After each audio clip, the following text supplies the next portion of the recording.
Howdy y'all, welcome back to my RV-14A build here in Austin, Texas. So I'm back at it, taking a bunch of time off, so I'm going to get a bunch of work done here. Worked on the elevator trim tab, got back to it with it all primed up. Just going through here and rubbing it down with isopropanol to prep the parts for the Pro Seal and the taping of the trailing edge. I kind of wish I hadn't cut the tape off flush with the trailing edge. I wish I would have left sticking out. Would have made it easier to peel the backing off later.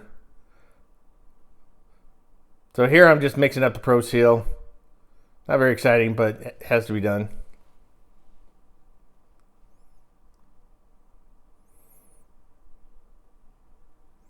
So one of the things I saw reading through the plans, it says to put the Pro Seal no thicker than a 32nd of an inch onto the ribs. And what I found, and it will be hard to see in the video, but I found that a plastic picnic knife had 32-inch, or 32-inch, 32nd of an inch serrations. So I actually used a plastic picnic knife and was able to kind of use it as a trowel, like if you're laying tiles, and it came out with a nice even troweled look and a good depth of Pro Seal for the ribs. So if you need to figure out how to spread it, go find yourself a clear plastic picnic knife, and it smears out just right. And just you can see me just putting about a bead of Pro Seal on there and then troweling it out with the knife, and everything came out really well.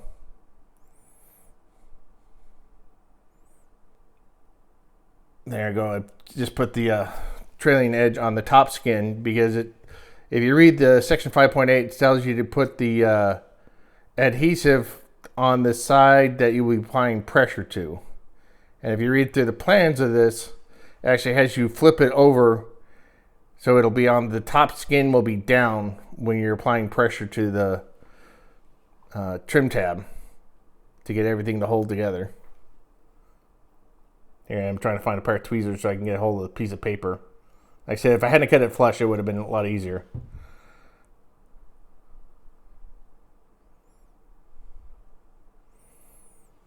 So now I've got the paper removed from the double-sided adhesive, get it all the trailing edge all clecoed in.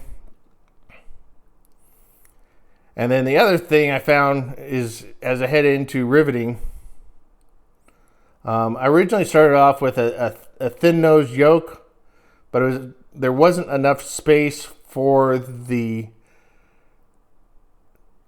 hinge. So I ended up switching out to a 4-inch yoke, and I'll take a break here in a little bit to switch out yokes. But check your yoke and which rivet sets and make sure that you've got clearance over the hinge to squeeze the rivets.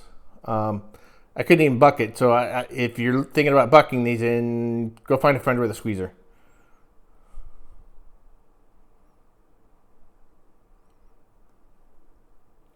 Okay. So here I'm back. Now I've got you can see I have a 4-inch yoke on there, and that with the right rivet set goes right over the hinge. I was able to just quickly go through and rivet this hinge in and to the spar. So that was the only difficulty and a little snafu I had, was just getting the right yoke and rivet set up.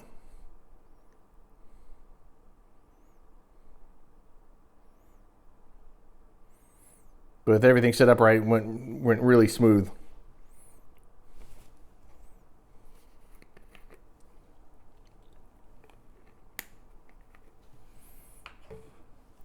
So as soon as I get it all riveted together, then it has you flip it over upside down on a flat surface. And if you look at the table carefully, you can actually see I have a piece of angled steel on there as my straight edge.